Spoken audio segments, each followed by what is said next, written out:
नमस्कार दोस्तों, कैसे हैं आप सभी।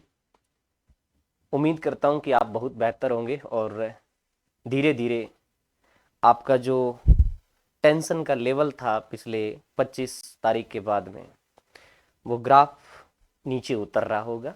इस उम्मीद के साथ आज फिर मैं आपसे मुखातिब हो रहा हूं, क्योंकि मैंने पिछले सेशन के अंदर आपको बताया था कि मैं जल्दी ही एक सेशन लेकर के आऊँगा जो राजस्थान लोक सेवा आयोग के द्वारा 2024 की स्कूल व्याख्याता भर्ती का विज्ञप्ति जारी किया गया है।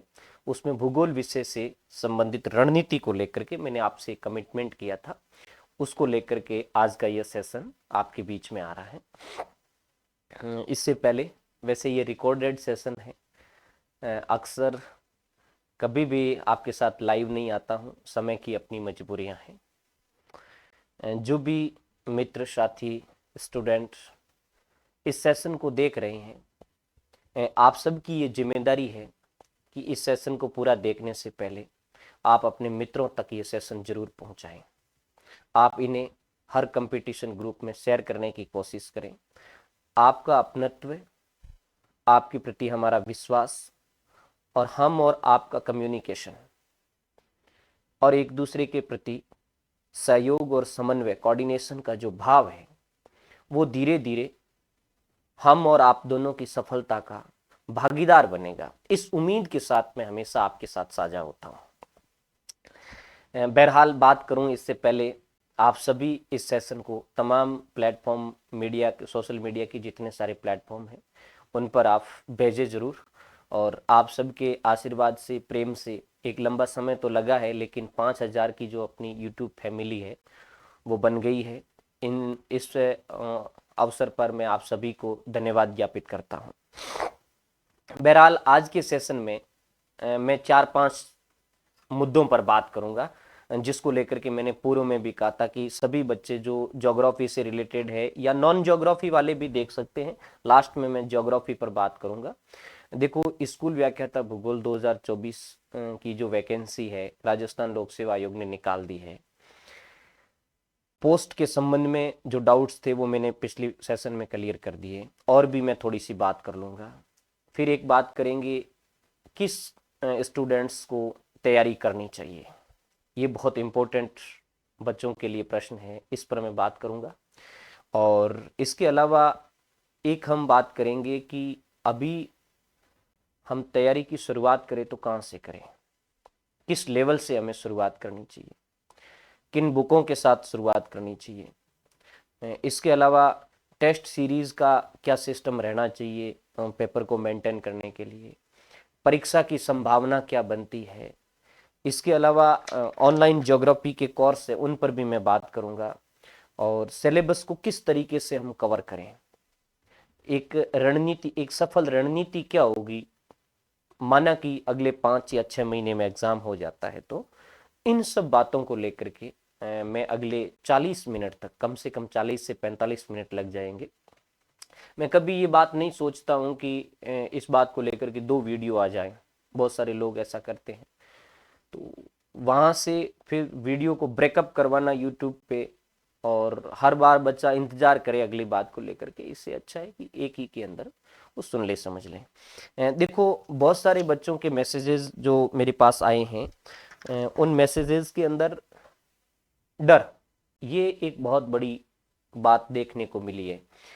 देखो, हम बड़ी तल्लीनता के साथ इस बात का इंतजार कर रहे थे, भूगोल के स्टूडेंट या जो भी स्कूल एजुकेशन में लेक्चरर की तैयारी कर रहे थे, कि भाई एक बहुत बड़ी भर्ती आएगी, एक गोल्डन अवसर होगा। करीबन मैं मान रहा था कि 6 से 7 हजार पदों की भर्ती आएगी, लेकिन वो नहीं आई। कोई बात नहीं, इसका मतलब ये नहीं हुआ। 2200 पदों की भर्ती जरूर आई है।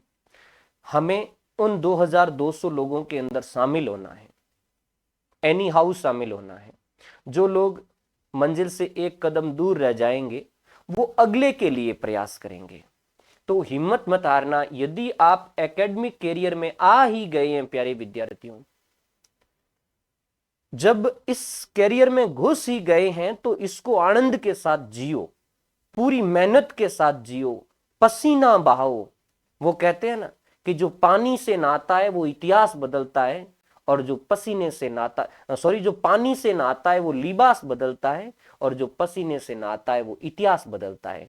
तो आपको पसीने से नहाना होगा। आज के सेशन की शुरुआत में आपको समर्पित करके 2 लाइनों से करूंगा। वैसे मैं हमेशा ये चाहता हूं कि बच्चा मोटिवेट रहे, और जब तक आप मोटिवेट नहीं रहोगे तब तक आपके ऊपर नीरसता, आलस का वातावरण छाया रहेगा। आप जहां भी पढ़ते हैं आपके सामने अच्छे कोटेशन होने चाहिए, आपकी एक शानदार डायरी होनी चाहिए जिसके अंदर इस तरीके के कोटेशन लिखे हुए हो जो आपको सेल्फ मोटिवेशन देते हो अंदर से पढ़ने के बाद। तो आज का एक कोटेशन जो आपको समर्पित करता हूं कि वो वक्त ही क्या जो अपना ना हुआ।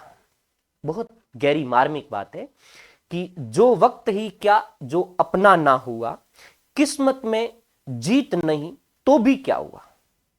वो वक्त ही क्या जो अपना ना हुआ, किस्मत में जीत नहीं तो भी क्या हुआ, अपने हिस्से की जीत छीन कर लाएंगे वक्त से। अपने हिस्से की जीत वक्त से छीन कर लाएंगे, और जिन्हें हमारी हार का इंतजार है उनके सामने जीत का ताज सजाएंगे। ये स्लोगन आपके दिमाग में होना चाहिए। जो भी हो जाए, वक्त जरूर धोखा दे सकता है एक समय के लिए, लेकिन पलट करके आएगा वक्त। वक्त को पलटने का मादा हम रखते हैं, हम वो स्टूडेंट हैं। जो भी स्टूडेंट मेरे साथ जुड़ता है, मैं चाहता हूं कि वो स्टूडेंट एनर्जेटिक रहे। देखो, इसका परिणाम असिस्टेंट प्रोफेसर में भी हमने देखा था। असिस्टेंट प्रोफेसर की भर्ती में लास्ट समय तक जो स्टूडेंट मेरे से जुड़े थे, मैं उनको कहता था कि खुद पर बिलीव रखना, जरूर पासा बदलेगा, और लोगों ने बदला भी था। जब रिजल्ट आएगा तब पता चलेगा। खैर, फिलहाल हम बात अपने चैप्टर पे आ जाते हैं। सबसे पहली बात मैं पोस्ट की कर लेता हूं, बिल्कुल संक्षिप्त के अंदर। ज्यादा समय हम इस पर नहीं बिताएंगे। जब हम बात पोस्ट की करते हैं,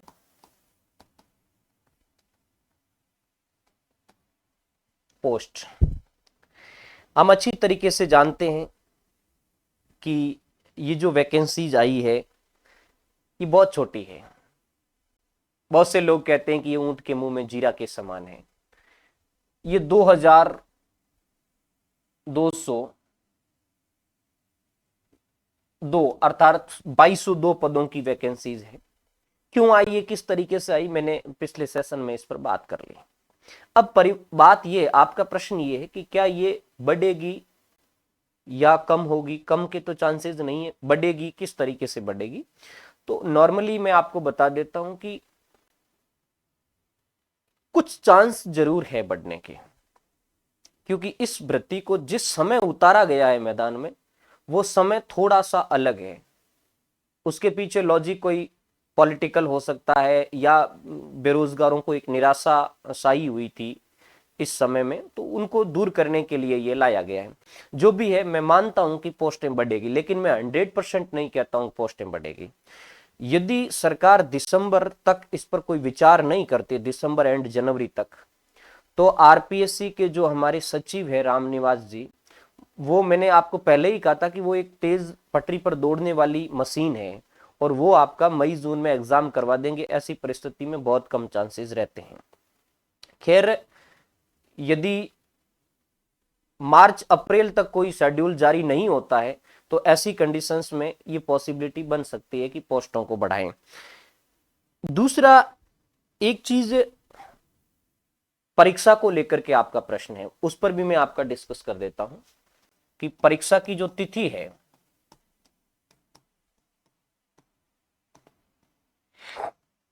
विद्यार्थियों मैं अभी से आपको बता रहा हूं कि सब कुछ परिस्थितियां नॉर्मल रहती है, और सरकार ये मनसा बना लेती है कि हमें इन्हीं पोस्टों से करना है। तो मेरा अनुमान है कि जून जुलाई के अंदर ये एग्जाम हो जाएंगे या करवा दिए जाएंगे। आपको अभी से जून और जुलाई का टारगेट लेकर के और आपका काम करना, ये दोनों चीजें आपकी क्लियर हो गई। फिलहाल इन पोस्टों के अंदर अभी तो कोई बदलाव होगा नहीं। दिसंबर के बाद सरकार विचार कर सकती है, नहीं भी करे, यदि सरकार की मंशा है कि आगे और भर्ती निकाल देंगे। यदि नहीं भी होती है तो 2025 के एंड में या 2026 में एक और भर्ती आएगी बड़ी, क्योंकि बहुत ज्यादा पोस्टें खाली है। ठीक है, अब अगली बात करें हम, किसको तैयारी करनी चाहिए, ये सबसे इंपॉर्टेंट प्रश्न है। और बहुत सारे बच्चे यही पूछ रहे हैं तैयारी किसको करनी चाहिए। ये प्रश्न हर सब्जेक्ट के स्टूडेंट का है, ज्योग्राफी वाले का भी है और दूसरे स्टूडेंटों का भी है। मैं दो बातों से आपको बताना चाहूंगा कि कौन लोग तैयारी नहीं करे तो बेहतर रहेगा और किस वो नहीं करे वो किस फील्ड में करे तो अच्छा रहेगा। तैयारी किसको करनी चाहिए?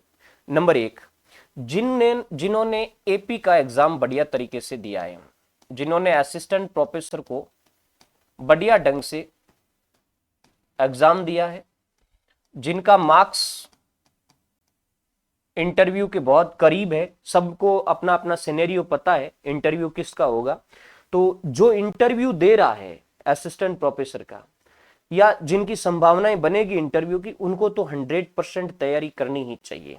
और इनको फिर किस तरीके से आगे बढ़ना है उस पर भी मैं बात करूंगा, ठीक है। तो एक तो ये बच्चे 100% तैयारी करें, आपको किसी भी तरीके के डरने की आवश्यकता नहीं है।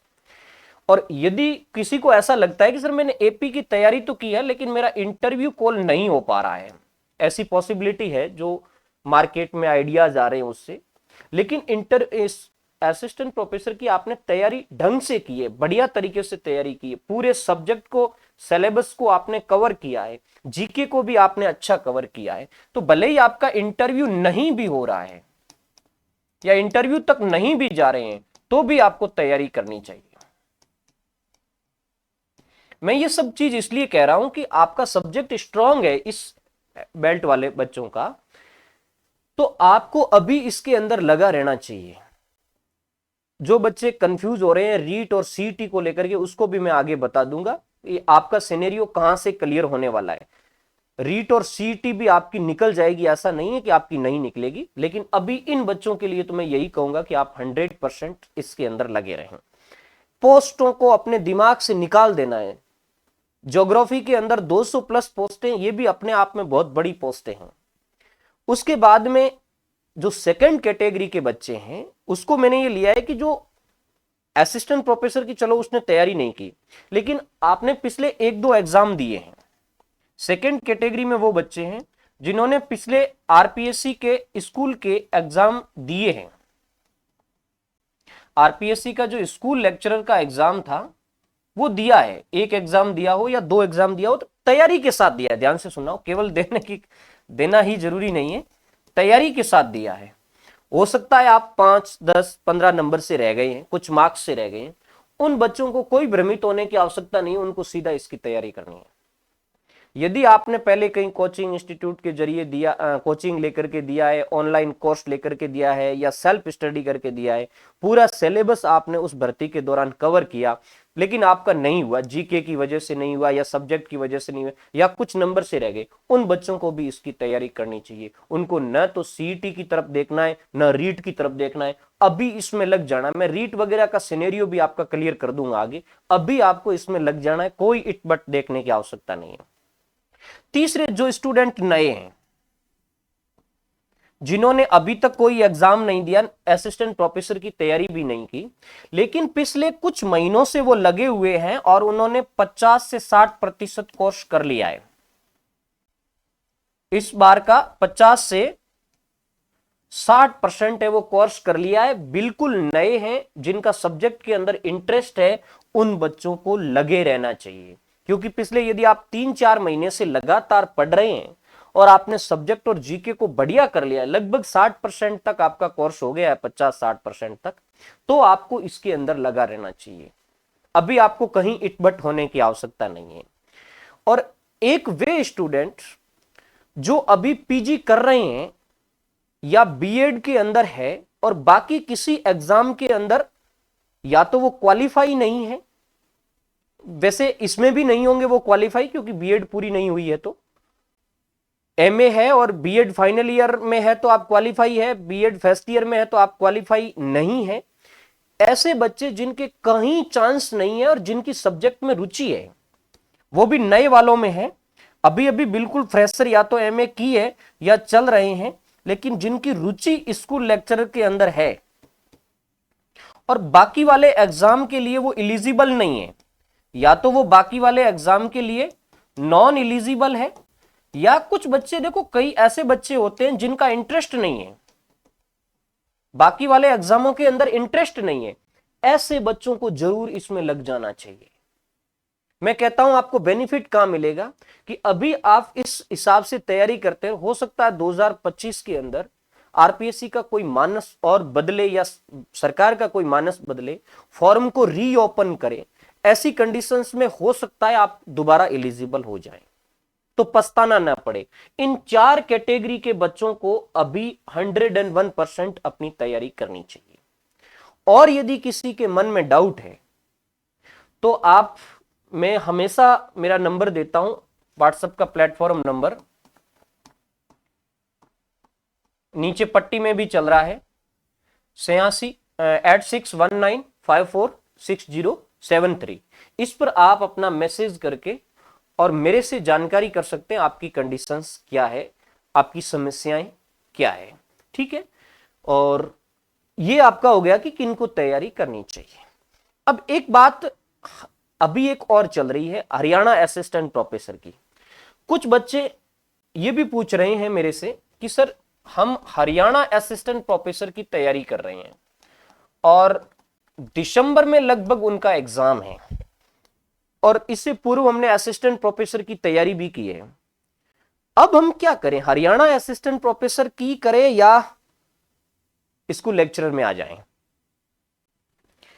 जहां तक प्रश्न है हरियाणा असिस्टेंट प्रोफेसर के एग्जाम का, यदि वो एग्जाम दिसंबर और जनवरी तक जाता है तो मैं इन बच्चों को कहूंगा कि आप 100% हरियाणा असिस्टेंट प्रोफेसर की उनके सिलेबस के अकॉर्डिंग ही तैयारी जारी रखें, उनके सिलेबस के अकॉर्डिंग ही तैयारी जारी रखें, क्योंकि वो प्रीलिम्स एग्जाम है, उनके नंबर मार्क्स वगैरह नहीं जुड़ते हैं, वो एक संवीक्षा परीक्षा है।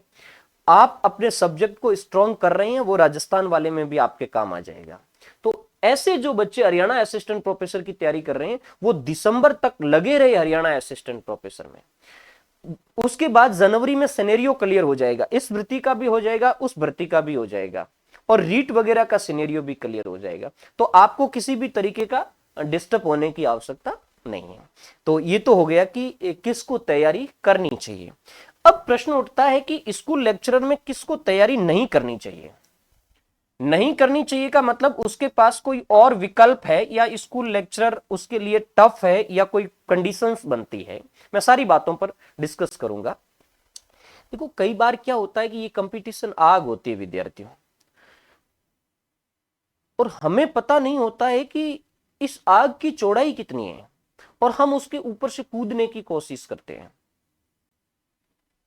और हो सकता है उसके दूर जाने के लिए साइड में भी कोई रास्ता है, दूर जाना मतलब मंजिल पाना, साइड में भी कोई रास्ता है, वहां से होकर जाया जा सकता है। तो ये चीजें सब पहले से सोच विचार करके, अच्छा गाइडेंस लेकर के, अपने मित्र साथी संबंधी से पूछ करके और इस पर थोड़ा सा विचार करके और आगे बढ़ना होता है। तो अब यहां मैं 3-4 कैटेगरी के बच्चे बताता हूं।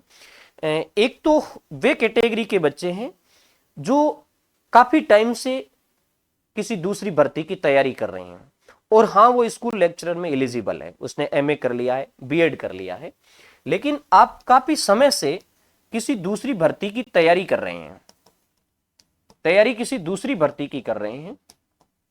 फॉर द एग्जाम्पल आप रीट की कर रहे हैं या पटवारी की कर रहे हैं या ग्राम सेवक की कर रहे हैं या आप आरएएस की तैयारी कर रहे हैं, आपने एमए बीएड किया है लेकिन आप कंटिन्यूअसली उसमें लगे हुए हैं, आपका सब्जेक्ट इतना स्ट्रांग नहीं है, मैं कहूंगा ऐसे बच्चे अभी भी उनके अंदर लगे रहें।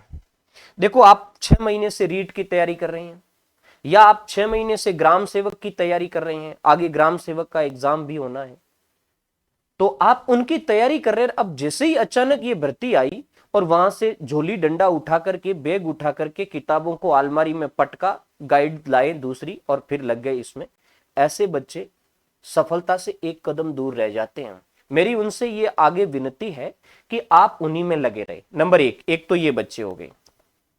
दूसरे कुछ ऐसे बच्चे होते हैं जो जनरल तैयारी करते, किसी स्पेशल कंपटीशन की तैयारी नहीं करते हैं, जिनका जीके होता है स्ट्रांग और सब्जेक्ट उनका बिल्कुल लो है।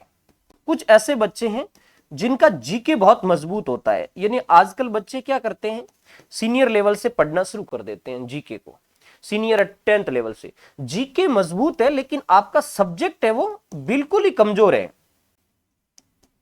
सब्जेक्ट है वो कमजोर है। अब देखो, जिन बच्चों का जीके स्ट्रांग है और सब्जेक्ट आपका कमजोर है, तो मैं कहता हूं कि आपको रीट की तरफ ध्यान देना चाहिए अभी,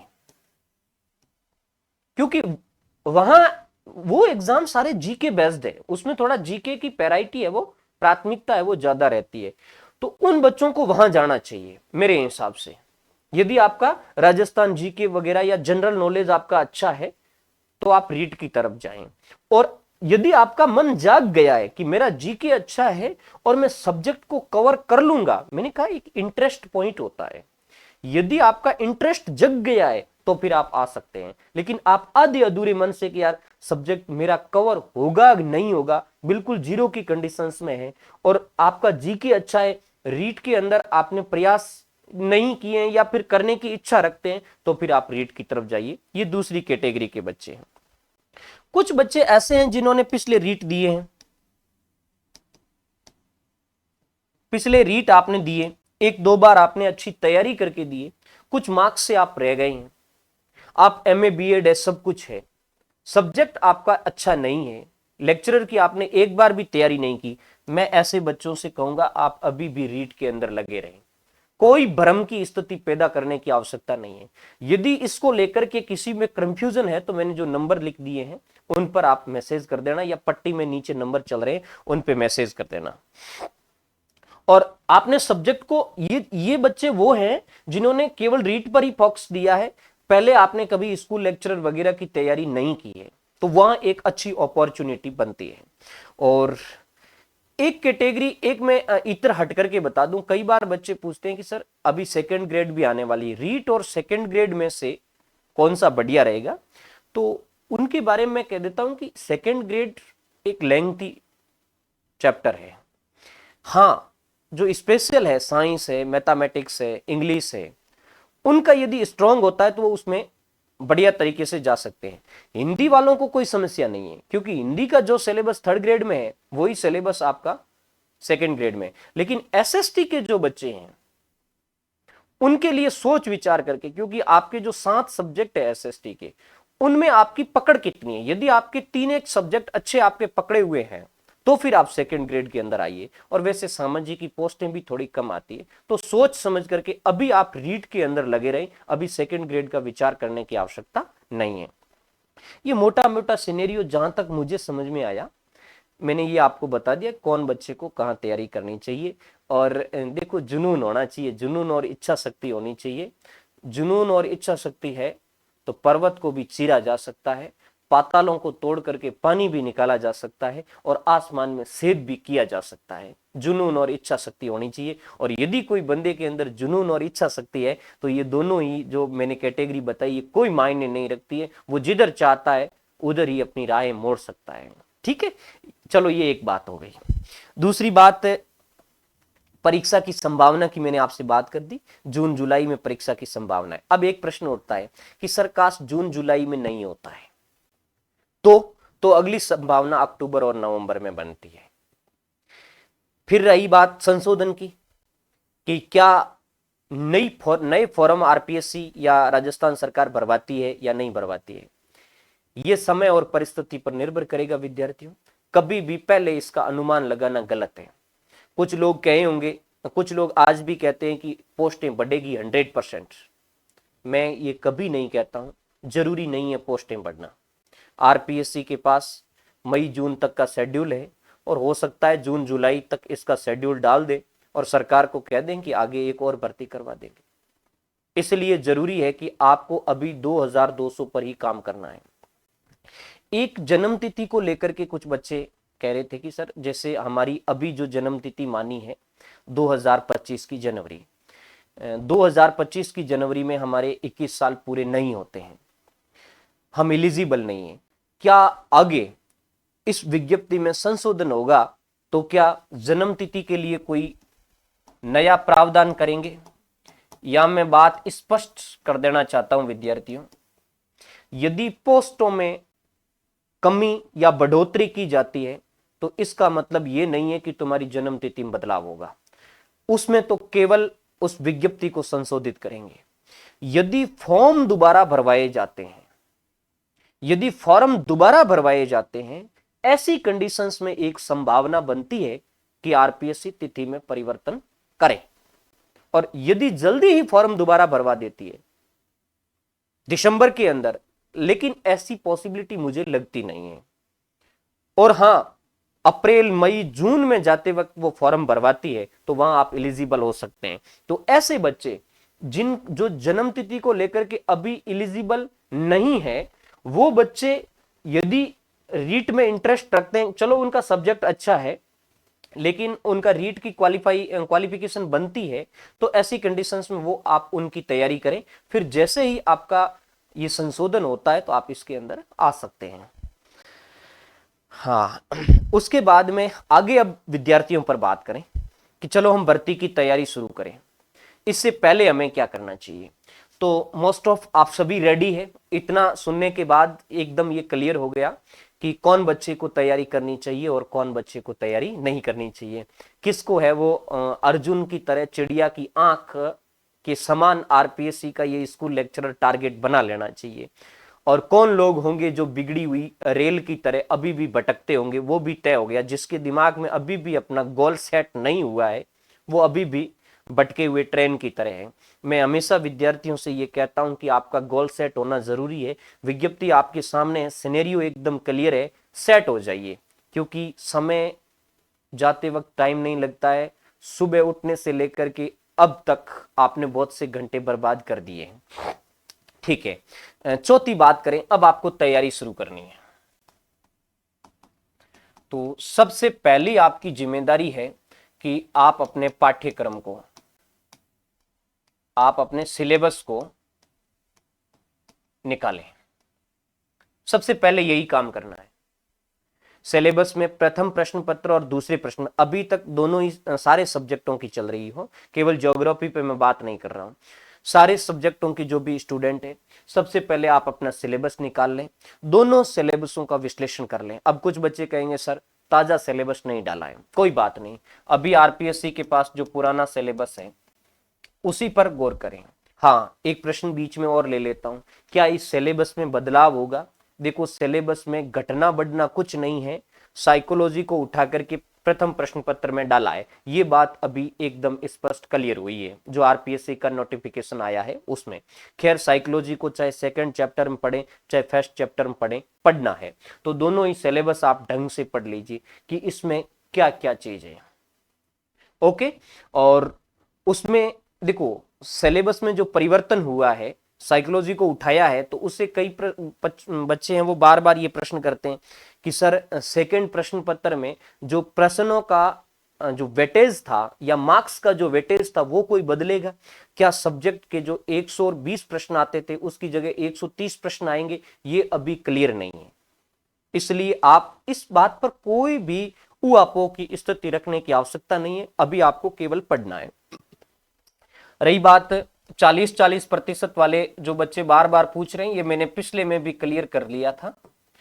दोनों ही पेपर के अंदर आपको 40% मार्क्स लाने हैं, और मैं आपको कहता हूं कि आज से यदि लग जाए तो ये कोई चीज कठिन नहीं है।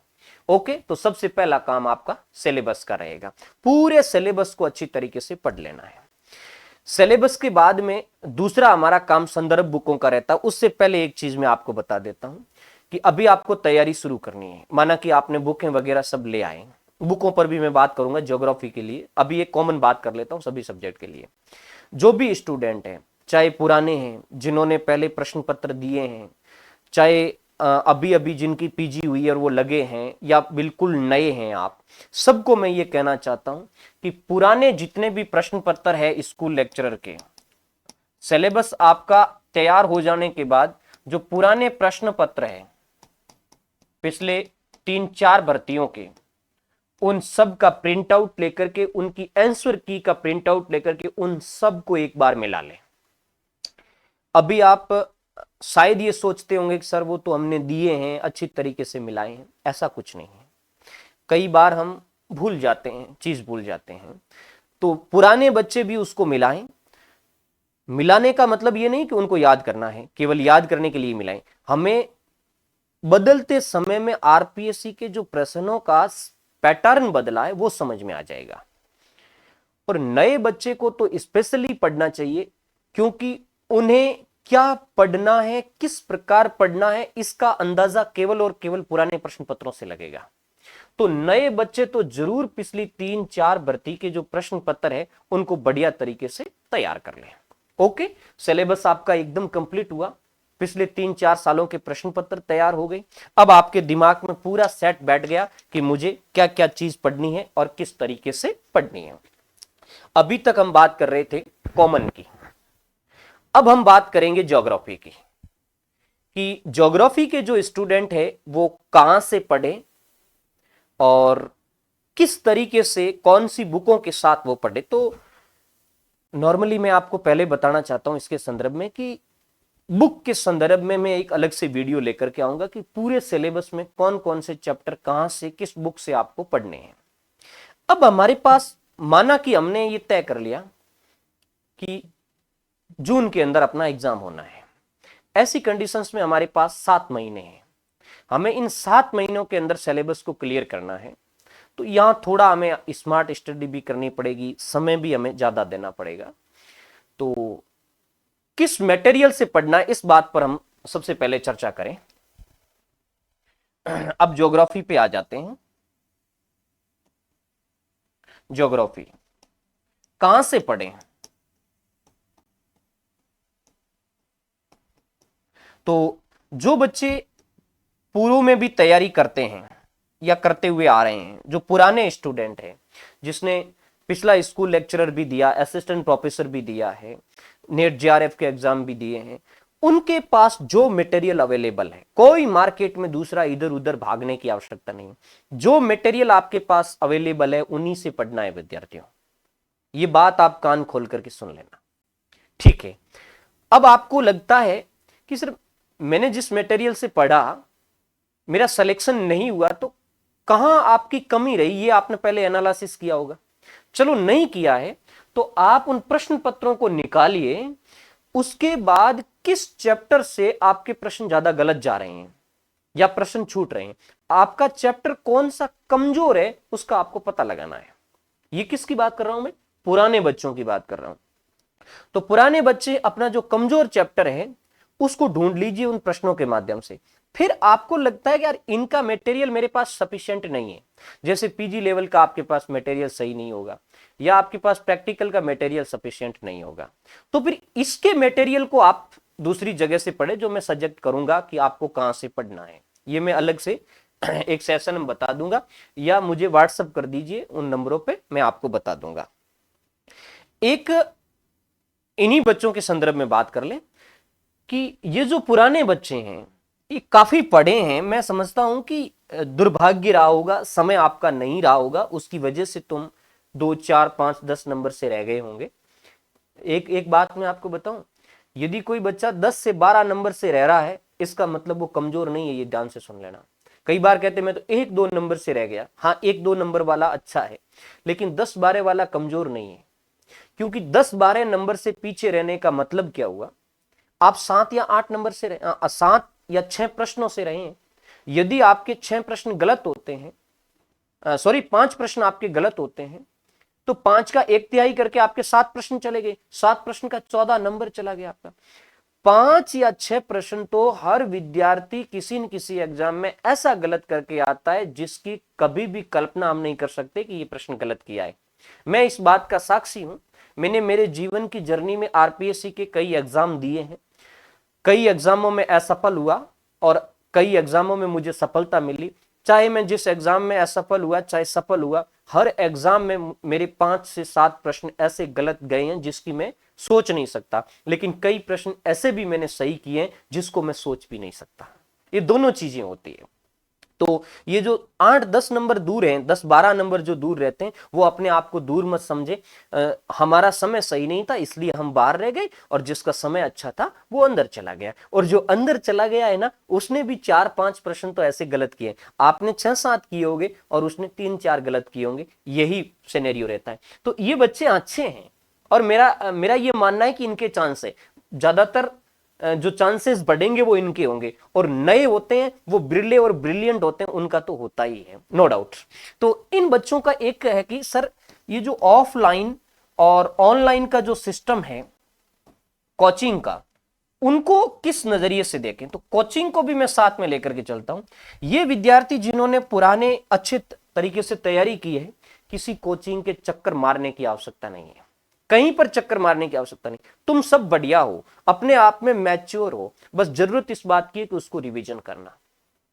ओके, आपने एक बार कोचिंग ले लिया, उस कोचिंग इंस्टीट्यूट के आपके पास नोट्स है, उस नोट्स को पढ़िए, बढ़िया समराइज करिए। आपने कोई ऑनलाइन कोर्स चलो पहले ले लिया है, आप उसी को पढ़िए, इधर उधर झपीड़ मारने की आवश्यकता नहीं है। ठीक है, फिर आपको लगता है कि जो मटेरियल मेरे पास था, जिस कोचिंग में गया, जिस ऑनलाइन कोचिंग को मैंने लिया, उस मटेरियल में भी कुछ कमी थी जिसकी वजह से मैं रह गया, और वो चीज मेरा कंसेप्ट क्लियर नहीं हो पा रहा है। अब ये बड़ी दुविधा होती है बच्चों की, जैसे किसी का प्रैक्टिकल क्लियर नहीं है वो रह जाता है, किसी का पीजी लेवल का क्लियर नहीं है वो रह जाता है, उसने कोचिंग भी कर ली, ऑनलाइन भी ले लिया, फिर भी नहीं हो रहा है। तो उनको अपना मटेरियल का थोड़ा सा व्यवस्थित संधारण करने की जरूरत है। 100% हो जाएगा, बाकी इनमें ज्यादा दौड़ने की जरूरत नहीं। देखो मैं खुला कहता हूं, मैं खुद ऑनलाइन कोचिंग चलाता हूं, मेरा खुद का एप्लीकेशन है, बहुत सारे बच्चे जानते हैं, और मेरा ज्योग्राफी का कोर्स भी चल रहा है, मैं आगे आपको बताऊंगा। लेकिन मैं बच्चों को हमेशा कभी गलत गाइड नहीं करता हूं, बिल्कुल सही गाइड करता हूं। उनकी इच्छा होती है और उनको लगता है कि मेरे अंदर कमजोरी, अब जैसे ये बच्चे हैं, इनको लगता है कि प्रैक्टिकल हमारा कमजोर है या कोई पोर्शन हमारा कमजोर है, तो जब आपके पास एक गोल्डन अपॉर्चुनिटी है, अवसर आया हुआ है, और एक छोटी सी गलती की वजह से आप कहीं पीछे न रह जाए, इसके लिए मैं आपको सजेस्ट करूंगा। अब आप ऑफलाइन कोचिंग में जाओगे तो आप बड़ा समय बर्बाद करोगे, क्योंकि जितने सारे मटेरियल की आपको आवश्यकता नहीं है वो भी वहां आपको प्रोवाइड करवाया जाएगा। तो समय को बचाना बहुत जरूरी है, ये कीमती है। तो ऐसी कंडीशंस में आप किसी अच्छा ट्यूटर, जो आपको अच्छा लगे समझाने में, उस ट्यूटर से आप कोई ऑनलाइन कोर्स ले सकते हैं, उसमें से वही मटेरियल आपको पढ़ना है जो आपकी कमी है। ये चीज मैं आपको सजेस्ट कर सकता हूं, बाकी आपकी इच्छा है। अब ऑफलाइन और ऑनलाइन मार्केटिंग दुनिया में बहुत बड़े पैमाने पर हो रही है लोगों की। अच्छे अच्छे ट्यूटर हमेशा यही कहते हैं कि सोच समझ करके इस मार्केटिंग के अंदर आपको जाना चाहिए। आपको जिसकी लैंग्वेज, जिस ट्यूटर की लैंग्वेज आपको बढ़िया तरीके से समझ में आती है, जिनकी भाषा शैली आपको अच्छे तरीके से समझ में बैठती है, और आपको लगता है कि यहां वैल्यूएबल फैक्ट अवेलेबल करवाए जाते हैं, उन्हीं चीज के साथ आपको कंपटीशन में आगे बढ़ना है। नहीं तो कभी कभार हम बाहर से अच्छा देख करके अंदर घुस जाते हैं, अंदर दलदल होता है। ऐसे परिणाम पिछली कई भर्तियों के अंदर आए हैं। ठीक है, चलो ये तो हो गया पुराने बच्चों का। अब हम थोड़ा नए बच्चों पे आ जाएं। नए विद्यार्थी क्या करें, जिन्होंने पहले ज्योग्राफी को सही ढंग से नहीं पढ़ा है। अभी मैं ज्योग्राफी की ही बात कर रहा हूं, जिन्होंने पहले ज्योग्राफी को सही ढंग से नहीं पढ़ा है, अभी फर्स्ट ऑफ टाइम आ रहे हैं, तो आपको सबसे पहले एनसीईआरटी से शुरुआत करनी। देखो अभी हमारे पास समय कम है, मैं आगे ये भी बताऊंगा कि आपको सिलेबस को कैसे कवर करना है। आज के सेशन में ये एक बहुत इंपॉर्टेंट चीज है, सिलेबस को कवर करना। ये अगले वाले चैप्टर में आ रहा है जस्ट। तो आपको शुरुआत करनी एनसीईआरटी से। एनसीईआरटी में ज्योग्राफी के बच्चों के लिए ही कह रहा हूं, ज्योग्राफी के बच्चे एनसीईआरटी में 9th और 10th यहां की जो सोशल साइंस है, उसका जो जियो का चैप्टर है, वहां आपकी इंडिया ज्योग्राफी कवर होगी, हल्की सी कवर होगी, ज्यादा नहीं होगी, उसको देखना है। उसके बाद मेजर आपको देखना है 11th क्लास की दोनों ही बुक, 11th की ज्योग्राफी की दोनों ही बुक बढ़िया ढंग से पढ़ लेना, कोई चैप्टर पीछे मत छोड़ना। कई बार बच्चे कहते हैं कि सर ये तो के सिलेबस में है ही नहीं, मैं इसको क्यों पढ़ूं। मैं कहता हूं कहीं न कहीं से घूम फिर करके वहां से प्रश्न आ जाएगा। 11th की दोनों ज्योग्राफी और 12th की भी आपको दोनों ज्योग्राफी देख लेनी है, 12th की भी दोनों ज्योग्राफी। ये अभी आपका यहां से शुरुआत करनी है। मैं और भी आपको चीज बताऊं, केवल इनसे कुछ नहीं होगा। ये तो आपकी बेसिक अभी शुरुआत है। इसके अलावा आपके पास पुरानी आरबीएससी की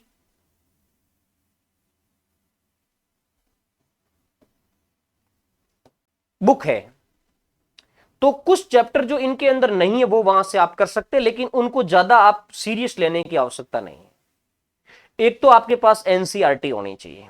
दूसरा, जो संदर्भ बुक है ज्योग्राफी की, किसकी कौन सी होगी, कौन सा चैप्टर कहां से पढ़ना चाहिए आपको, इसके लिए मैं एक अलग से क्लास लाऊंगा, क्योंकि ये काफी लंबा चैप्टर है। तो अभी आप एनसीईआरटी से शुरुआत कर ले नए बच्चे, और शुरुआत आपको जैसे 9th और 10th वाली नहीं भी करें, उनका चैप्टर 11th वाली में आ जाता, तो पहले 11th की ज्योग्राफी से आपको शुरुआत करना है, और 11th की जो भौतिक भूगोल की है वहां से आपको शुरुआत करनी है। सिलेबस आपके पास होना चाहिए, जो जो चीज सिलेबस में क्लियर होती जाती है उसको सिलेबस में मेंशन करते जाइए कि ये चीज क्लियर कर ली है। बीच में मैं आपको एक चीज ये बता देना चाहता हूं शॉर्ट आउट, कि केवल एनसीईआरटी से एग्जाम फाइट नहीं होता है, बट एनसीईआरटी से हमारा बेस्ट बनता है, क्योंकि हम नए स्टूडेंट हैं। एनसीईआरटी के बाद हम रेफरेंस बुक पढ़ेंगे, तब जाकर के हम एग्जाम को क्रैक करेंगे। अब प्रश्न ये है कि सर हमारे पास समय कम है, और कम समय के अंदर इतना सारा हो नहीं पाता है, इसलिए यह जरूरी है कि आपको या तो कंक्लूजन नोट्स चाहिए, या कोई कंक्लूजन गाइड चाहिए, या कोई कंक्लूजन ऑफलाइन क्लास चाहिए, या ऑनलाइन क्लास चाहिए। अब वो आप पर डिपेंड करता है कि आप उनको लेना चाहते हैं या नहीं लेना चाहते हैं। बिल्कुल नए हैं, अभी आपने ज्योग्राफी को नहीं पढ़ा है, तो आप इन 5-6 महीने के अंदर सेल्फ कोर्स को बहुत मुश्किल से कवर कर पाएंगे। तो आप, यदि आपको डर लगता है, तो आप किसी कोचिंग इंस्टीट्यूट को ज्वाइन कर सकते हैं, या कोई ऑनलाइन कोर्स आप ले सकते हैं। आजकल दुनिया में ऑफलाइन के बजाय ऑनलाइन का चलन काफी ज्यादा हो चुका है, लेकिन मैं कहता हूं ऑफलाइन की तो कहीं कोई तुलना भी नहीं की जा सकती। बट कोई गांव में बैठा हुआ स्टूडेंट है, कोई टीचर बना हुआ स्टूडेंट है, उनके लिए यह विकल्प बेटर है। और यदि आपको इस चीज को लेकर के किसी भी तरीके का कंफ्यूजन है, तो आप मुझे मैसेज डाल दीजिए, ठीक है। और इसमें कौन सी बुक बनेगी, कौन सी गाइड बन सकती है, एमसीक्यूज पीवाईक्यूज की कौन सी बुक बन सकती है, ऑनलाइन कोर्स में किस तरीके से पढ़ना चाहिए, ऑफलाइन में जाएं तो हम किस रूप में जाएं, कैसे जाएं, ये सारी चीजें मैं अलग से एक वीडियो के अंदर आपको बता दूंगा। अब हमें सिलेबस पे आ जाना है कि सिलेबस को कैसे कवर करें। ये एक बहुत बड़ा प्रश्न है, सिलेबस को कैसे कवर करें। हमारे पास टोटल महीने कितने हैं, हम नवंबर से लेकर के और मई तक जाएं, क्योंकि जून में मैं मानता हूं अभी आपकी मेंटेलिटी एकदम सेट हो जानी चाहिए कि मई में एग्जाम है। ये मेंटेलिटी यदि आप लेकर के चलोगे स्टूडेंट, तो ही आपका सिलेबस कवर होगा। अभी आपको नवंबर से लेकर के मई तक का शेड्यूल बना देना है, चाहे पुराने स्टूडेंट है चाहे नए स्टूडेंट है।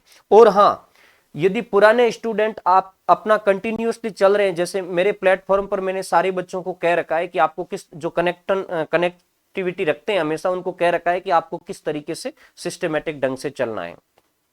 और अभी मैं जो मेरे इस प्लेटफॉर्म से जुड़े हुए स्टूडेंट हैं, उन स्टूडेंटों को लेकर के एक ऑडियो कम्युनिकेशन भी जारी करने की कोशिश कर रहा हूं, जहां मैं आपको हर सप्ताह के लिए एक टारगेट दे दूंगा फिक्स कि ये चीजें आपको इस सप्ताह में कवर करनी। ये दीपावली के बाद मैं करने वाला हूं, तो आपको भी इस तरीके से अपना मेंटेलिटी सेट कर लेना है। तो सेट कैसे करना है कि नवंबर से मई तक का हमारे पास समय है, एग्जाम हमें जून में मानना है किसी भी हालत में, और दोनों ही पेपर को सही तरीके से टाइम देकर के आगे बढ़ना है, तो ही एग्जाम आपका क्लियर होगा। चाहे नए बच्चे हैं चाहे पुराने बच्चे हैं, समय उतना ही देना पड़ेगा।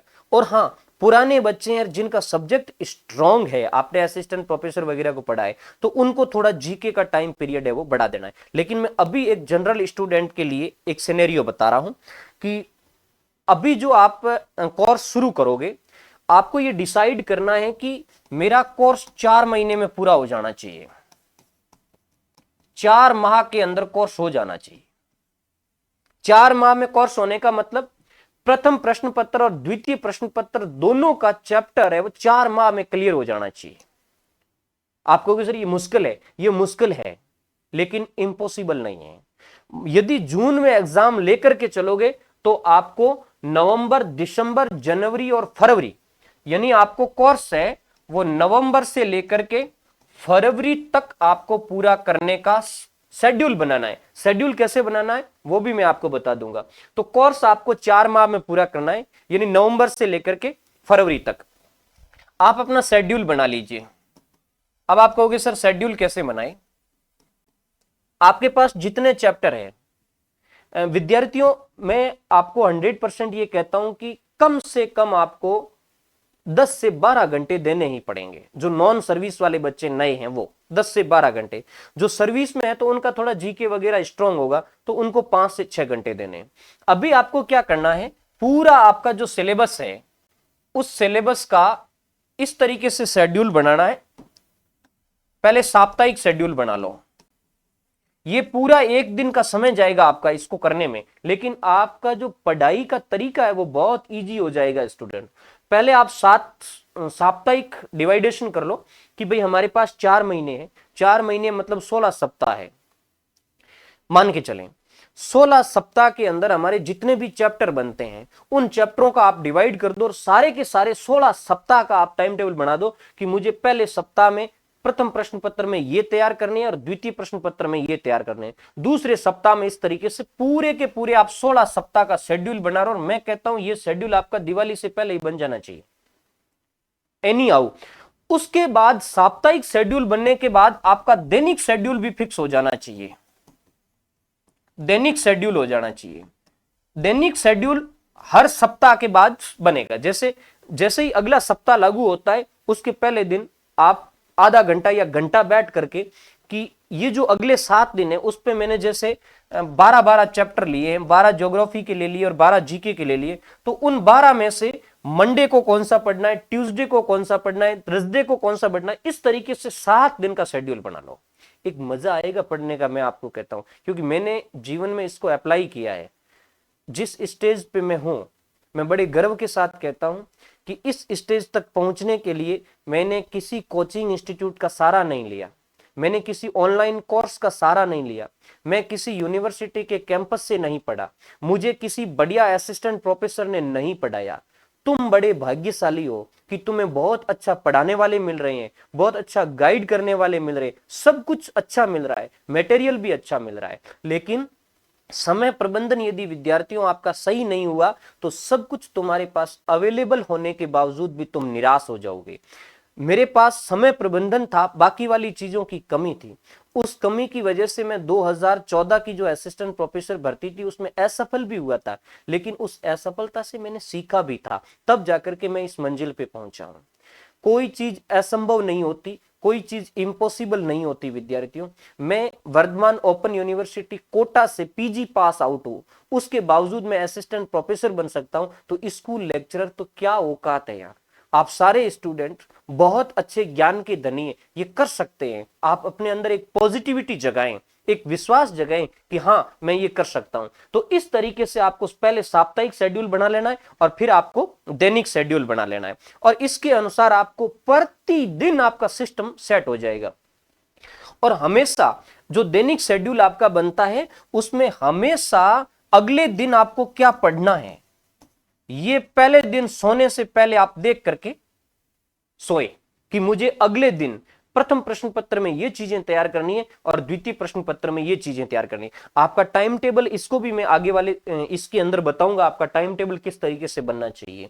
तो इस तरीके से आपका शेड्यूल बन जाना चाहिए, दैनिक, साप्ताहिक, और 4 माह में आपका कोर्स पूरा हो जाना चाहिए। उसके बाद अगले जो 2 माह है वो रिवीजन के होंगे। पहला रिवीजन, मैं हमेशा बच्चों को कहता हूं कि विद्यार्थियों 2 बार रिवीजन मार लो, दुनिया की कोई ताकत नहीं है तुम्हें उस चीज को दूर ले जाने से, कोई ताकत नहीं है दुनिया की तुझे उससे सिलेक्शन से दूर कर देगी। 2 माह रिवीजन को देने हैं, मार्च और अप्रैल। अब आप कहोगे सर 2 माह रिवीजन, किसका रिवीजन? सबका रिवीजन करना है। नोट्स, इसमें एक चीज मैं आपको और कहता हूं, आपको अभी प्रॉपर नोट्स बनाने में इतना आपको समय नहीं मिलेगा। मेरे जो प्लेटफॉर्म पर काफी बच्चे जुड़े हुए हैं उनको मैंने पहले से ही कह दिया था कि मेरे नोट्स अभी साथ में ही बनाना, क्योंकि मैं नोट्स प्रोवाइड नहीं करवाता हूं। मैं बच्चों को कहता हूं नोट्स साथ में बनाना। अब उन बच्चों की आसानी हो गई क्योंकि 50% से ऊपर है वो अपना कोर्स हो गया है और लगभग 60% कोर्स हुआ है और सबके नोट्स बने हुए। अब मजा आएगा पढ़ने का। अब देखो, यदि आप 4 महीने में पूरा नहीं कर पाते हैं, आपको लेट लतीफी नहीं करनी है। जैसे ही आपका मार्च लगता है, आपको एक बढ़िया टाइम टेबल बना देना है और उसमें से रिवीजन भी शुरू कर देना है। और कुछ समय है वो, यदि आपका पहले सिलेबस बच गया है, इन 4 माह में कोई सिलेबस के चैप्टर बच गए, जैसे 8-10 चैप्टर माना कि किसी कारणवश बच गए हैं, तो उनको इस रिवीजन के साथ लेना है। रिवीजन भी करना है कुछ चैप्टरों का और कुछ चैप्टर पूरे भी करने। नहीं तो क्या होगा, रिवीजन होगा नहीं, उनको हम डिले करते जाएंगे तो आलस आ जाएगा हमारे ऊपर। इसलिए हमारा शेड्यूल ये है कि 4 महीने में कोर्स पूरा हो जाना चाहिए। भले ही 80% हुआ है हमारी कमी की वजह से, वो उस 20% को स्लो कर देना है और रिवीजन शुरू कर देना है। फिर मजा आएगा आपको। जैसे ही आप रिवीजन शुरू करोगे तो आपका ऑटोमेटिक टाइम बढ़ जाएगा। यहां आपको लगेगा 8-10-12 घंटे आप पढ़ोगे बड़ी मुश्किल से, यहां जाते वक्त आप 12 से 14, 14 से 16 घंटा तक निकालने की आप कोशिश करोगे और आराम से निकल जाएंगे। तो ये हो गया 2 माह का रिवीजन। और अंतिम 1 माह है, उसके अंदर फिर क्विक रिवीजन करना है। इस अंतिम 1 माह में भी क्विक रिवीजन करना है। यहां तुम्हें बहुत सारे एमसीक्यूज भी निकालने हैं, कुछ टेस्ट सीरीजें भी यहां निकालनी। अभी टेस्ट सीरीज पर भी मैं बात करूंगा। और कुछ जो टफ चैप्टर है, जिनके प्रश्न आपके गलत हो रही हैं उस टेस्ट सीरीज के अंदर या एमसीक्यूज के अंदर, उसको वापस तैयार करना है। देखो, मैं जो मेरे प्लेटफॉर्म पर जुड़े हुए बच्चे हैं उनको भी कह रहा हूं, सबको भी कह रहा हूं कि मेरी कोशिश रहेगी मैं हर सप्ताह या हर दिन आपके साथ कंटिन्यूटी रखूं। वॉइस के जरिए आप प्रत्येक स्टूडेंट के पास शेड्यूल आएगा। प्रत्येक स्टूडेंट को इस चीज के लिए प्रेरित किया जाएगा कि हमें इस टाइम टेबल के अकॉर्डिंग चलना है। और यदि किसी बच्चे का लास्ट के अंदर कुछ बच जाता है तो वो आप पर्सनली मेरे से कनेक्ट कर सकते हैं। मैं हर बच्चे से ये पूछूंगा वॉइस के जरिए कि आपका कितना परसेंटेज हुआ है। उससे आपका एक लेवल बना रहेगा, फ्लो बना रहेगा और आप निश्चय ही मंजिल तक जाओगे। यदि किसी विद्यार्थी को मेरे प्लेटफॉर्म की अभी तक जानकारी नहीं है तो मैं पहले ही बता देता हूं बीच में, आप गूगल प्ले स्टोर पर जाकर के एन के ज्योग्राफी पॉइंट, एन के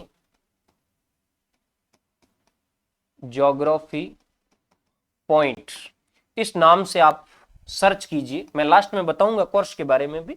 बहुत से लोग तो वीडियो शुरू होने से पहले बताते हैं, लेकिन मैं पर्पज को पहले लेता हूं। इस वीडियो का उद्देश्य क्या है उसको पहले लेता हूं, बाकी चीजें बाद में बताता हूं। एन के ज्योग्राफी पॉइंट नाम का एप्लीकेशन है, वहां जाकर के, और वहां स्कूल व्याख्याता ऑनलाइन कोर्स नाम का कोर्स है, उसमें जाकर के आप डेमो क्लास वगैरह देख सकते हैं। उसको मैं बाद में बताऊंगा आगे। चलो, ये आपका हो गया एकदम शेड्यूल। अब आपका एक प्रश्न रहेगा कि सर टाइम टेबल कैसे बनाएं। ये थोड़ा सा अभी मैं आपको बता देता हूं,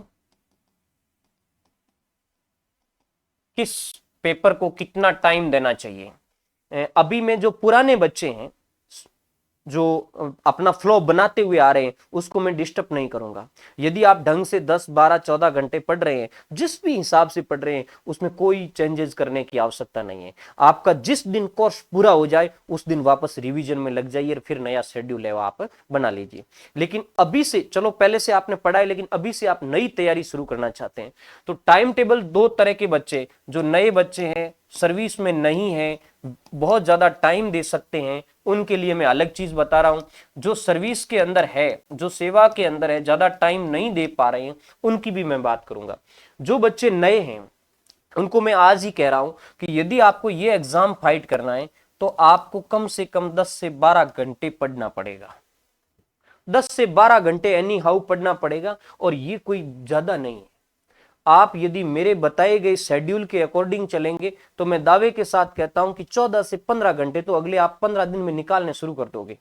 क्योंकि मैंने जीवन में निकाला है, जब किसी काम को हम इंटरेस्ट से करना शुरू करते हैं ना, तो इच्छा शक्ति यानी भूख इतनी जागती है कि हमें पता ही नहीं रहता है कि कब मैं सोया, कब मैं जगा, कब स्नान किया, कब घंटे गए। ये सारी चीजें आपकी इतनी फास्ट होगी और इतना आपका मन लगेगा पढ़ने में जिसकी आप कल्पना नहीं कर सकते। तो नए बच्चों को 10 से 12 घंटे आपको कम से कम निकालने पड़ेंगे। और जो सर्विस वाले लोग हैं उनको 5 से 6 घंटे तो इस भर्ती के लिए निकालने ही होंगे। मैं मई जून को ध्यान में रख करके बात कर रहा हूं। इस तरीके से आपको अपना शेड्यूल बनाना है। अब जो पेपर की बात करें तो जो प्रथम और द्वितीय प्रश्न पत्र है उसको कितना टाइम देना है, तो जो नए बच्चे हैं उनको लगभग लगभग बराबर टाइम देना है, लेकिन थोड़ा सब्जेक्ट को स्ट्रॉन्ग करना जरूरी, क्योंकि सब्जेक्ट का प्रश्न है वो ज्यादा आते हैं या प्रश्न पत्र है वो थोड़ा लंबा और लेंथी होता है। तो जो नए बच्चे हैं उनको फर्स्ट पेपर में कम से कम 3 से 4 घंटे देने हैं। ठीक है, अब यदि आप 12 घंटे पढ़ते हैं तो मैं आपको बात करता हूं, और जो सेकंड पेपर है तुम्हारा उसके अंदर आपको 6 से 7 घंटे देने हैं। 6 से 7 घंटे यानी मिनिमम आपको 6 घंटा तो इसके अंदर देना है सब्जेक्ट के अंदर रोजाना का, और 3 घंटा आपको फर्स्ट पेपर के अंदर देना है किसी भी हालत में। इसके अकॉर्डिंग ही आपको साप्ताहिक चीजें बनानी हो। ऐसा नहीं है कि सप्ताह के अंदर आपने फर्स्ट पेपर का और सेकंड पेपर का बराबर चैप्टर ले लिया तो फिर तुम टाइम मैनेज कैसे कर पाओगे। ये चीज बड़ी सोच समझ करके आपको करनी होती है। और हालांकि मैं कोशिश कर रहा हूं, मेरा जो प्लेटफॉर्म है उस पर मैं प्रत्येक बच्चे को ये भेजूंगा कि आपको, जैसे आप दीपावली के बाद शुरू करते हैं तो आपका हर सप्ताह के अंदर कौन कौन सा चैप्टर है वो सप्ताह के अंदर हो सकता है, जीके का कौन सा हो सकता है और वो कौन सा हो सकता है। इस तरीके से मैं 16 सप्ताह का शेड्यूल भी आपको भेजने की कोशिश करूंगा, लेकिन मैं आपसे वादा नहीं कर सकता कि मैं भेजूंगा, कोशिश जरूर कर सकता हूं। लेकिन आप तो, मैं तो कहता हूं दीपावली से पहले ही आप आपके अकॉर्डिंग बनाने की कोशिश कर लीजिए। और हाँ, दीपावली से पहले पहले जो भी, हालांकि मैं कल या परसों वीडियो डाल दूंगा इसका मटेरियल का, दीपावली से पहले पहले आपका मटेरियल एकदम क्लियर हो जाना चाहिए। अभी यदि मार्केट में आपको अवेलेबल नहीं हुआ है तो दीपावली के 1-2 दिन बाद आपका मटेरियल एकदम आपके पास आ जाना चाहिए। इस तरीके से आपको डिवाइड करना है। और जो पुराने साथी है वो फर्स्ट पेपर को कम से कम आपको 2 घंटे पढ़ना है, क्योंकि आपका जीके ठीक रहता है, और सेकेंड पेपर को आपको 3 से 4 घंटे देने हैं। इस तरीके से आपका टाइम मैनेज करना है। अब इसमें यदि आप टाइम बढ़ाते हैं, यदि 12 की जगह 14 करते हैं तो उसको आप इसी अनुपात के अंदर बढ़ाना है। ठीक है, और बिल्कुल सिस्टेमैटिक ढंग से बढ़ाना है। उसके बाद में ये तो हो गया आपका टाइम का। अब हम बात कर लेते हैं टेस्ट सीरीज और पीवाईक्यूज पे। बहुत सारे बच्चों के ये प्रश्न आते हैं। अब मार्केट के अंदर एक बहुत बड़ा चलन है टेस्ट सीरीज का और पीवाईक्यूज का। अब वैसे पीवाईक्यूज तो सबके पास बुकें अवेलेबल होती है या प्रश्न पत्र है, उनसे कर लेते हैं। टेस्ट सीरीज का बहुत बड़ा चलन है। देखो, लोगों के अपने अपने तरीके हैं करने के। हालांकि मैं खुद जो कोर्स चला रहा हूं मेरा, उसके अंदर आपको ऑनलाइन सारी क्लासें हैं, प्लस टेस्ट सीरीज भी आपको अवेलेबल होंगे, और इस पैनल की जो पीडीएफ है वो भी आपको अवेलेबल होगी। मैं नोट्स प्रोवाइड नहीं करवाता हूं। अभी मैंने टेस्ट सीरीज शुरू नहीं की है, दीपावली की जस्ट बाद में टेस्ट सीरीज शुरू करूंगा। देखो, टेस्ट सीरीज उसी समय देना कारगर होती है जब आपने अपने सिलेबस को ढंग से पढ़ा है, यानी जो टेस्ट आप दे रहे हो उसकी आपने पूर्व में तैयारी की है, तो टेस्ट देने का मजा है। नहीं तो लोगों ने बड़ी मात्रा में टेस्ट सीरीजें खोल दी, 150% डाले जा रहे हैं, पूरे कोर्स के डाले जा रहे हैं। आप तो डिप्रेशन में आओगे उल्टा कि आज तो मेरी रैंक आई है 400वीं, आज आई है 1000वीं, आज आई है 500वीं। ये रैंक वाले टेस्ट देने की कोई आवश्यकता नहीं है। मैंने जिंदगी में कभी टेस्ट नहीं दिया, मैं मेरा आइडिया कहता हूं, कोई रैंक वाला टेस्ट देने की आवश्यकता नहीं है। जहां तक मैं समझता हूं, जो मेरा शेड्यूल रहेगा टेस्ट का, मैं हमेशा आपको पीडीएफ अवेलेबल करवाऊंगा टेस्टों के अंदर, चाहे मेरी साप्ताहिक लगे या फिर एक सप्ताह में 2 टेस्ट लगे, मैं आपको पीडीएफ पे प्रश्न पत्र अवेलेबल करवाऊंगा और पीडीएफ में ही आंसर की अवेलेबल करवाऊंगा, जो एक बार लेने के बाद में आपके पास लॉन्ग टाइम रहेगी। नहीं तो लोग पीडीएफ अवेलेबल इसलिए नहीं करवाते हैं कि उसी टेस्ट सीरीज को अगली बार फिर करते हैं, फिर बच्चों से 1000 रुपए लेते हैं, 500 रुपए लेते हैं और फिर वही प्रश्न आगे करते हैं। तो अभी आपको क्या करना है, अभी आपको सिलेबस शुरू करना है। हाँ, सिलेबस शुरू करने से पहले पीवाईक्यूज जरूर देखने हैं। किसके पीवाईक्यूज देखने हैं? देखो, प्रीवियस ईयर के 3-4 जो भी प्रश्न पत्र आए हैं उनको आप ढंग से पढ़ लेना। फिर आपको क्या करना है, रोजाना कोई प्रश्न देखने की आवश्यकता नहीं है। जो चैप्टर आपने पूरा किया है, आप बुक ले आइए मार्केट से, मैं बता दूंगा किस बुक के अंदर पीवाईक्यूज, हालांकि इतने कोई इंपॉर्टेंट है नहीं, सारे एक दूसरे की कॉपी करते हैं। कोई भी पीवाईक्यूज का आपको ढंग का मिल जाए वो मार्केट से ले आइए। जो चैप्टर आपने क्लियर किए हैं, 1 दिन 2 दिन बाद आप जो चैप्टर आपका क्लियर हुआ है उनके 40, 50, 60, 70 PYQs निकाल दीजिए और जो गलत हो रहे हैं उसके ऊपर गोला कर दीजिए। ये मैं आपको आगे जो संदर्भ पुस्तकें बता का वीडियो डालूंगा उसमें मैं इसको क्लियर कर दूंगा। टेस्ट सीरीज का है तो अभी आप थोड़ा सा आपका कोर्स हो जाए उसके बाद आप कोई टेस्ट सीरीज ज्वाइन कर लें। अब देखो कुछ टेस्ट सीरीजें ऐसी होती है जहां हर दूसरे और तीसरे दिन लंबा लंबा टेस्ट होता है, कोई जरूरी नहीं है ऐसा देने का। मैं कहता हूं टेस्ट सीरीज आपको एग्जाम से महीना या 2 महीना पहले आपको उन टेस्टों को निकालने होते हैं। अब आज ही आप टेस्ट निकाल रहे हैं, जो चैप्टर आपने पढ़ा ही नहीं है वो प्रश्न आपके सामने आ रहा है, फिर आप बोदरिंग होते जा रहे हैं। ये चीजें आपको नहीं करनी, क्योंकि मुझे ये चीजें पसंद नहीं है और आपको यदि पसंद है तो आप उसको कर सकते हैं। अभी आप यदि कोई टेस्ट सीरीज ज्वाइन करते हैं तो टेस्ट सीरीज ऐसी होनी चाहिए जो यूनिट वाइज हो, ओके। और आपको सप्ताह के अंदर एक ही टेस्ट देना है, इससे ज्यादा आपको टेस्ट नहीं देना है। मैं आपको ये कहता हूं मेरे अकॉर्डिंग एक सप्ताह में आपका एक टेस्ट हो जाना चाहिए। अगले महीने के अंदर आप 15 दिन के अंदर 3 टेस्ट दे सकते हैं। फिर जनवरी फरवरी में जाते आप एक सप्ताह में 2 टेस्ट दे सकते हैं। फिर आप मई के अंदर जितने टेस्ट देना चाहते हैं उतना दे दीजिए, क्योंकि आपका सिलेबस क्लियर हो गया है। तो सिलेबस मोस्ट इंपॉर्टेंट है। और मैं कहता हूं कि टेस्ट सीरीज ऐसी होनी चाहिए जो यूनिट वाइज चले पहले, और उसके बाद में 2-2, 3-3 यूनिटों की साथ में हो। जैसा कि मैं शेड्यूल बनाऊंगा, मैं मेरे हिसाब से कह रहा हूं। फिर एक संपूर्ण टेस्ट होने चाहिए। इस तरीके का आपके पास कोई टेस्ट सीरीज है तो उसको आप ले सकते हो। मेरी टेस्ट सीरीज है वो नवंबर के अगले दीपावली के बाद मैं लॉन्च करूंगा। मेरा जो प्लेटफॉर्म पे कोर्स चल रहा है उस पर मैं फ्री भी दूंगा, और इसके अलावा बाहर है वो आपका पेड होगा।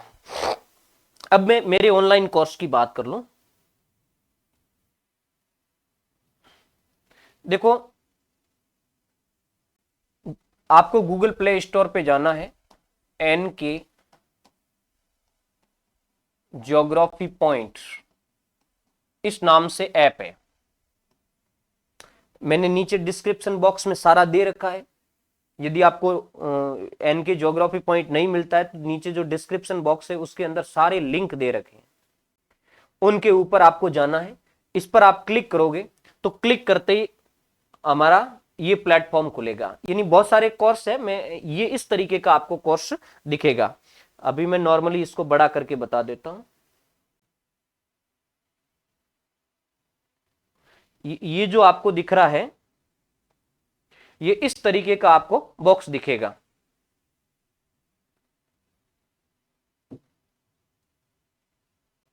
ओके, ये स्कूल व्याख्याता भूगोल online course with test series, ये लोगो है। अब ध्यान से सुने विद्यार्थी, मैं कभी भी किसी के साथ मेरी मार्केटिंग के लिए, क्योंकि मैं हमेशा कहता हूं कि परमपिता परमेश्वर ने इतना दिया है जिसकी मैं कल्पना नहीं कर सकता। और इस प्लेटफॉर्म पे आने का मेरा मतलब ही ये था कि मैं बहुत सारे लोगों के साथ जुड़ूं, और जो पिछले 8, 10, 12 सालों के अंदर या मेरी जर्नी के अंदर जो मैंने ज्ञान प्राप्त किया है उसको मैं आप तक पहुंचाने की कोशिश करूं। और आपका अपनत्व और प्रेम बना रहेगा तो हम और आप मिलकर के बहुत ऊंची मंजिल तक जाएंगे। ये प्लेटफॉर्म का कोर्स है। आपको सीधा आंख बंद करके कोर्स खरीदने की आवश्यकता नहीं है। इस कोर्स के अंदर डेमो क्लासें भी दे रखी है, और मैंने हमेशा उन्हीं क्लासों को डेमो के रूप में दिया है जो क्लास अंदर डाली हुई है। मैंने कोई डेमो के लिए अलग से क्लास नहीं बनाई है। पूरे कोर्स को मैंने सिस्टमेटिक भागों में डिवाइड कर रखा है। सबसे पहले आपको ज्योग्राफिकल थॉट से शुरुआत करनी है कोर्स में, मैंने वही किया है। पहले ज्योग्राफिकल थॉट है, फिर भौतिक भूगोल है, उसके बाद में मानव भूगोल है, जिसमें ग्रेजुएशन लेवल के और सीनियर लेवल के दोनों चैप्टर बिल्कुल व्यवस्थित दिए हुए एक दूसरे के साथ कनेक्टिव होते हुए। उसके बाद में स्नातक स्तर की ज्योग्राफी को मैंने लिया है, फिर प्रैक्टिकल ज्योग्राफी को लिया है, फिर इंडिया ज्योग्राफी है, फिर राजस्थान ज्योग्राफी, उसके नीचे टेस्ट सीरीज का विकल्प दे रखा है। ये प्लेटफॉर्म कैसे काम करता है इसकी भी मैं एक क्लास है वो बहुत जल्दी आपके बीच में ले आऊंगा। तो आपको सबसे पहले डेमो पे जाना है। अब मैं आपको बता देता हूं डेमो का क्या सिनेरियो है। मैंने जितना सारा पढ़ाया है अभी तक उसके अंदर से हर चैप्टर से एक एक दो दो डेमो डाले हैं।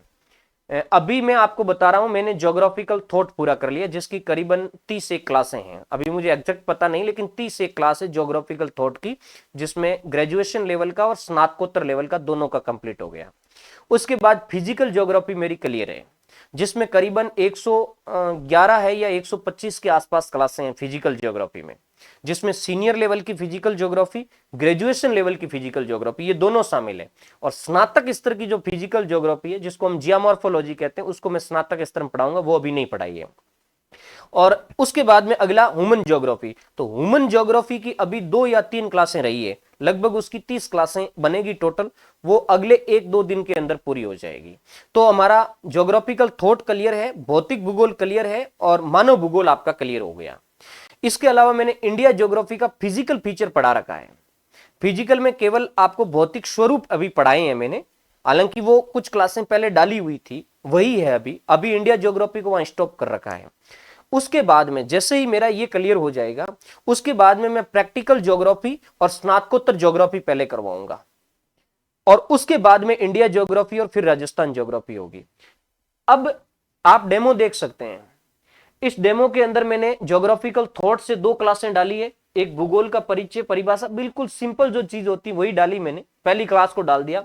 एक मात्रात्मक क्रांति जो क्लास नंबर 18 है वो डाली है, यानी टोटल कोर्स की जितनी क्लासें हैं उसको मैंने नंबर दे रखे हैं। क्लास नंबर 1 है वो डाल रखी है, क्लास नंबर 18 को भी मैंने डाल रखा है।